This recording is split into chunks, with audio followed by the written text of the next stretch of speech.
studies.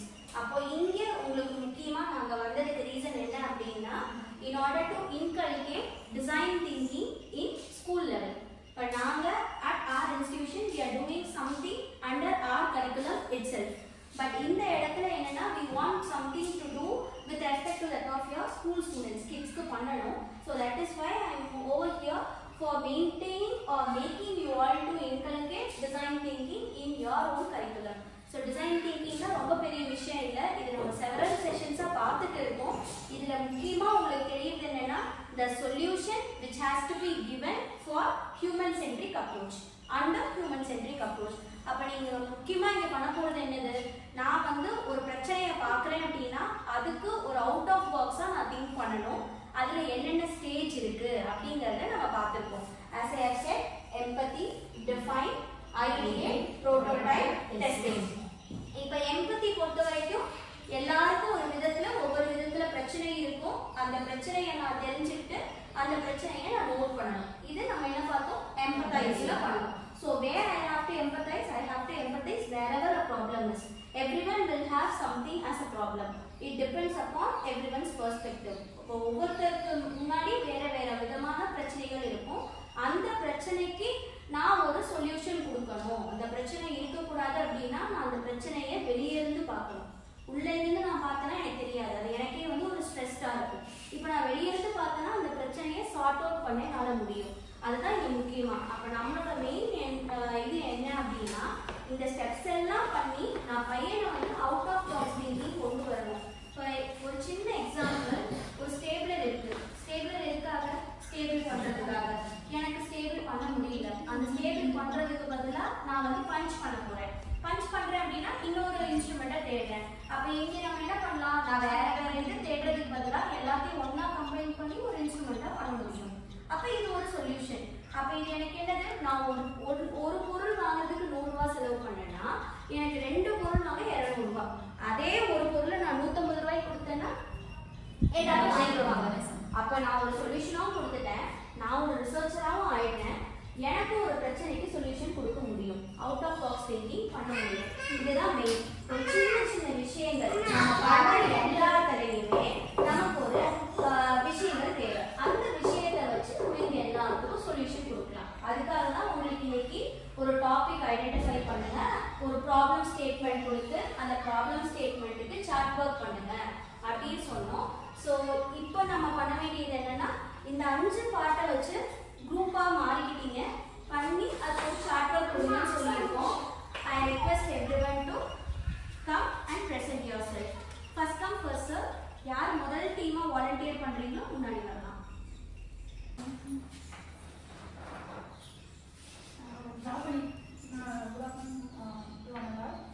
We are drawing for road safety. First of all, வந்து ரோட்ல maximum வந்து accident வந்து நடந்துகிட்டே தான் இருக்கு. ஃபர்ஸ்ட் நம்ம அதை எப்படி அவாய்ட் பண்ணணும், அது ஃபர்ஸ்ட் ஒரு ப்ராப்ளம் அது இருக்குன்னா அதுக்கு நம்ம ஒரு சொல்யூஷன் கண்டுபிடிக்கணும். அப்படின்னா இப்போ நாங்கள் ஒரு க்ரியேட்டிவாக ஒரு திங்க் பண்ணி ஜீப்ரா கிராசிங் ஜீப்ரா கிராசிங்னாலே இந்த நடைபாதை பெடஸ்ட்ரியன் பார்த்தீங்கன்னா எனி டைம் வாக் பண்ணுற ரோடு தான். ஆனால் அதில் வந்து மேக்ஸிமம் வந்து யாரும் அது வந்து நின்று யாரும் போகிறதில்ல. ஸோ அப்போது அந்த இடத்துல வந்து ஒரு ஜீப்ரா மாதிரி ஒரு பிக்சரோ இல்லை வேறு ஏதோ ஒரு ஏதோ ஒன்று ட்ரா பண்ணி டிஃப்ரெண்ட்டாக ட்ரா பண்ணி அது அந்த இடத்துல வந்து அந்த நம்ம வைக்கும்போது அவங்க நடைபாதையில் போகிறவங்க ஃபஸ்ட்டு அதை ஸ்டாப் பண்ணி ஆப்போசிட் சைடில் பார்த்தீங்கன்னா டிராஃபிக் சிக்னல் இருக்கும். அப்போ அதையும் பார்ப்பாங்க. அப்போ டிராஃபிக் சிக்னலில் நின்று ரோட் சேஃப்டி ரூல்ஸ் எல்லாம் ஃபாலோ பண்ணுவாங்க. அதை follow traffic rules. We must obey the traffic signal always pass and நடைபாதையில் தான் நடக்கணும் அப்படிங்கிறத அதை நம்ம ஃபாலோ பண்ணணும். அதுக்காக இந்த ஒரு பிக்சர் வந்து நம்ம கிரியேட்டிவாக கொடுத்துருக்கோம். Okay, thank you. Very good. So in educated world, because the previous generation people are not educated. அப்ப என்ன ஆகும், நீங்க அங்க ஒரு சிம்பிள் கொடுத்துருக்கீங்க, they are not aware of traffic rules, obviously they will not know. அப்ப என்ன நம்மளே என்ன பண்றோம், அவசரத்துக்கு ரோட் கிராஸ் பண்ணனும்னா we are not going to cross in a zebra crossing but we are crossing somewhere else. அப்ப அவங்க என்ன சொல்லிட்டாங்க, பிக்சரைஸ்டா சிம்பிளைஸ்ட் ஒர்க்கா நான் காட்டினேன் அப்படின்னா கிராஸ் பண்ணுவாங்க அப்படிங்கிறது அவங்களோட idea. That is the idea as an initial. Good afternoon to all. Our topic is save electricity. So இப்போ வந்து இருக்கிற ஒரு மேஜர் ப்ராப்ளம் என்ன அப்படின்னா வந்து எலக்ட்ரிசிட்டியை யாருமே சேவ் பண்றது இல்லை, நம்மளுமே சேவ் பண்றது இல்லை. ஸ்டூடெண்ட்ஸ்க்கு நம்ம சொன்னாலும் கூட நம்ம இதை ஃபாலோ பண்றது இல்லை. முதல்ல நம்ம என்ன பண்ணணும் அப்படின்னா நம்ம வீட்ல இருந்தே ஃபர்ஸ்ட் ஆரம்பிக்கணும். வெளியில வந்தோம் அப்படின்னா உள்ள தேவையில்லாம ஃபேன் லைட் ஏதாவது எரிஞ்சிட்டு இருந்துச்சு ஓடிட்டு இருந்துச்சுன்னா ஃபர்ஸ்ட் அதை ஆஃப் பண்ணிட்டு வரணும். ஸ்டார்ட் அவுட் பண்ணணும் அப்படின்னா ஃபர்ஸ்ட் நம்ம வெளியில வந்தோம் அப்படின்னா நம்மளுடைய ஃபர்ஸ்ட் திங்கிங் என்னவா இருக்கணும் அப்படின்னா எல்லாத்தையும் நம்ம ஆஃப் பண்ணியிருக்கோமா அதை வந்து நம்ம செக் பண்ணிக்கணும். ஸோ அதுக்கு இந்த பிக்சர். நெக்ஸ்ட் வந்து இதை வேற ஏதாவது கொஞ்சம் வந்து ஒரு இன்ட்ரெஸ்டிங்கா கொடுக்கலாமா அப்படின்னா இதை என்ன அப்படின்னா நம்ம வெளியில வந்துட்டோம் உள்ள யாருமே இல்லை அப்படின்னா ஏதாவது ஓடிக்கிட்டு இருந்துச்சுன்னா அதுக்கு ஒரு சென்சார் மாதிரி ஒரு அலாம் அது வந்து நம்ம இப்போ டோரை தாண்டி வெளில வரும்போது நம்ம ஆஃப் பண்ண மறந்துட்டோம் அப்படின்னா அந்த அலாம் அடிச்சா நமக்கு அது ஞாபகம் வரும். ஸோ அப்போ நம்ம என்ன பண்ணுவோம் அப்படின்னா ஆட்டோமேட்டிக்காக உள்ள போய் ஸ்விட்சை ஆஃப் பண்ணிட்டு வருவோம். S, very good. ஸோ இவங்களோட என்னன்னா இவங்க எலக்ட்ரிசிட்டி எப்படி சேவ் பண்றது and how we can do. இப்போ இங்க ஒன்று நான் உங்களுக்கு என்ன சொன்னேன், ஒரு ட்ரிகர் பாயிண்ட் வேணும். நீ கொடுக்குற சொல்யூஷனை யூஸ் பண்றதுக்கு கண்டிப்பா ஒரு ட்ரிகர் பாயிண்ட் வேணும். அந்த ட்ரிகர் பாயிண்ட் தான் ஃப்ரீ, அதாவது electricity for 20 units it will get free. அப்போ அதை டெஸ்ட் பண்ணி after we can do the cycle again after 2 இயர்ஸ்ன்ற மாதிரி கொடுத்துருக்காங்க. Very good approach. Okay, next team. Now we talk about the states of matter.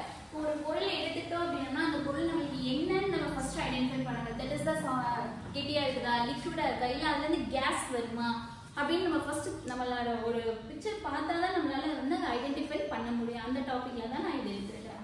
First given பார்த்து இதுல இருந்து என்னென்ன பிக்சர்ஸ் வந்து சாலிடா கிடைக்கும், லிக்விடா இருக்கும், எதாவது கேஸா இருக்கும் நம்ம ஐடென்டிஃபை பண்ணிக்கலாம். இதை வந்து ஒரு கிளாஸ்ல வந்து நம்ம சொன்னாலுமே வந்து கவனிக்காத குழந்தைங்க கூட வந்து நல்லா கவனிப்பாங்க. இப்போ சாலிட் அப்படிங்கிறது எப்படி தெரியும் அவங்களுக்கு? இப்போ மேம் வந்து சொல்லிக்கிட்டே இருக்கிறாங்க, அவங்க அவனை கவனிக்காம வந்துடுறாங்க. அப்போ நம்ம இந்த மாதிரி பிக்சர் கொடுத்து அவங்ககிட்ட காமிக்கும் போது அவங்க வந்து கொஞ்சம் இன்ட்ரெஸ்டாக காமிப்பாங்க. அப்போ இதில் வந்து கண்டுபிடிக்க நாங்கள் சொன்னோம் அப்படின்னா இதில் வந்து சாலிடுங்க மேம் அப்படின்னு ஒரு இன்ட்ரெஸ்டாக கவனிப்பாங்க. அதுதான் நாங்கள் ஸோ பலூன் எடுத்துனா அதில் கேஸ் இருக்கும் ma'am. Okay, so very good. இங்கே வந்து என்ன சாலிட் ஸ்டேட் ஸ்பெசிஃபிக்காக சயின்டிஃபிக் ஓரியன்டா என்ன வேணும், அதை எப்படி நம்ம ஐடென்டிஃபை பண்ணலாம். They have also done a trigger point. இங்க இன்னும் ஒன்று என்னன்னா எம்பத்தைஸ்ங்கிற ஒரு பார்ட்டை கொண்டு வந்திருந்தீங்கன்னா it will be a very good option. பார்த்துமே அவன் புரிஞ்சுக்குவான். இது வந்து ஐடென்டிஃபை பண்ணி டிஃபைன் பண்றீங்க. ஸோ இதை வச்சுட்டு நீங்க சொல்யூஷன் கொடுக்கும்போது இன்னும் பசங்களுக்கு சின்ன லெவல் பசங்களுக்கு நல்லா தெரியும் அப்படிங்கிறது. Very good, very good part from everyone. Thank you.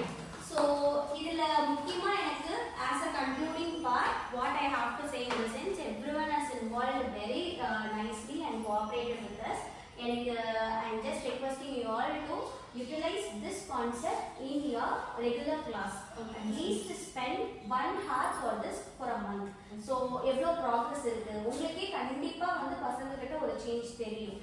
அப்போ அவங்களோட அவுட் ஆஃப் பாக்ஸ் திங்கிங்கை ட்ரிகர் பண்றது நம்ம ஒர்க்கு, அவனை கவனிக்க வைக்க வேண்டியது நம்ம ஒர்க்கு. அப்போ அவனுக்கு இன்ட்ரெஸ்டிங்காக பண்ணணும். ஸோ நீங்கள் நிறைய எக்ஸாம்பிள்ஸ் காட்டுங்க, அவனையும் எம்பத்தைஸ் பண்ண வைங்க.